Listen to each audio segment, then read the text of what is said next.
এবার এসেছি তোমাদের সামনে একটা জন্মদিনের ভিডিও নিয়ে। তো কি ভিডিও আর কি হতে চলেছে তোমরা দেখলে সে তখন বুঝতে পারবে।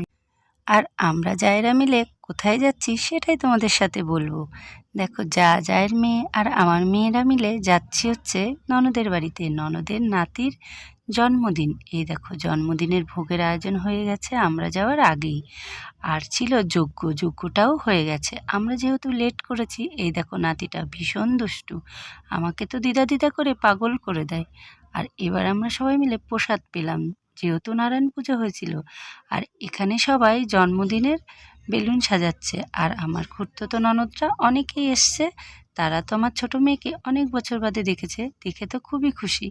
আর আমার ছোটো মেয়ে ভীষণ মিশুকে, তাই জন্যে সবাইকে জড়িয়ে জড়িয়ে আদর করছে। আর বড় মেয়ে তো ভীষণই চুপচাপ, তোমরা সবাই জানোই।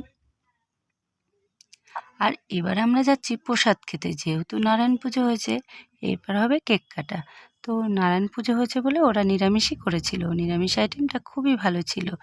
তো এবার হচ্ছে কেক কাটিংয়ের টাইম। দেখো, 3টে কেক নিয়ে আমিও বসে পড়েছি সবাইকে দেওয়ার জন্য। আর আমার ননদরা তো বৌদি ছাড়া কিছুই বোঝে না, বৌদি লাভার। তো দেখো, এখানে সবাই মিলে অনেক ইয়ার্কি মারছে। আর এখানে অনেকটা প্রসাদ বেঁচে গেছিলো, তো আমি সবাইকে ভাগ করে দিয়ে দিচ্ছিলাম যে সবাই বাড়িতে নিয়ে যাবে। তো আমাদের ভিডিওটা কেমন লেগেছে, আমাদের পরিবারের সবাই কেমন, এটা তোমরা অবশ্যই কমেন্টে জানিও।